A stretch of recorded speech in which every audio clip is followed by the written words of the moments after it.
What is up, esports fans? If you want a good laugh today, I will try my best to give you one. That's going to be, again, talking about Red Reserve. You know, given recent publicity about the return of this brand, which, by the way, has now been bought. Just the name Red Reserve has been bought, purchased, and moving forward is trying to revamp itself and return to the esports scene. Met with much backlash, I would say, rightfully so. They will not be paying the old player debts. I talked about it several times here on this channel. There's at least half a dozen players out there. I think all in all owed about $200,000 from this former esports organization, albeit I do agree it's not their duty to pay out those former players because they have no contact with them. It still baffles me. It really does strike me as so odd that these people came in and purchased the Red Reserve name and expect not to receive any backlash and expect to make it work, even though the name has been tainted as one of the worst in esports. Let me compare this to a story I thought of this morning. That's going to be the likes of Antonio Brown. If any of you guys are non-football watching fans, that's American football where you throw it, you don't kick it.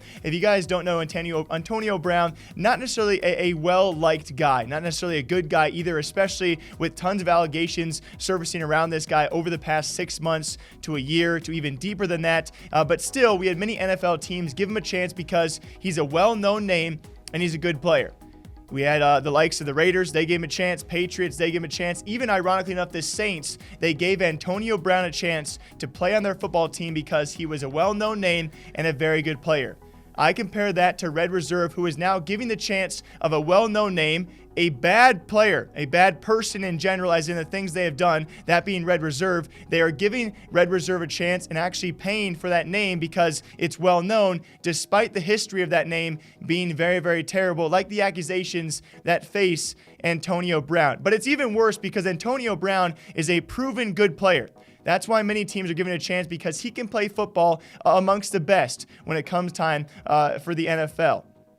But when it comes time for Red Reserve, what are they doing? They are buying a name without any of the good stuff that comes with it. They keep the bad accusations, but they have solely bought the Red Reserve name. All the social media, I talked about this a while back, guys. Nordavind bought the Red Reserve social media, the biggest ones being their Twitter and their YouTube account. These guys have now come back in, and they've bought pretty much anyone else named Antonio Brown in the entire world. It's like the likes of, they have bought the Red Reserve name. It's like them saying, hey, let's just find a random guy who's also named Antonio Brown, who has never played in the NFL, and maybe people will think, oh, it's still cool because it's a well-known name, despite having none of the skill and none of the good things that used to come with that name. That's how I liken the comparison. I had a harsher comparison. I'm not even going to say what the harsher comparison was, but that's what it makes me think about. And especially due to recent times, they've now responded about this, all the outlets talking about them, giving them time for Q&As. The bottom line is this: I don't hold these new guys accountable for the payments of the old players, but you cannot expect to come back here with the Red Reserve name and not face an immense amount of backlash as one of the most scummiest names in esports history. And what is the benefit of buying Red Reserve besides the tainted name if you don't get the social media, you don't get the players, you don't get the esports teams? I don't understand the mindset of exactly why they're doing this.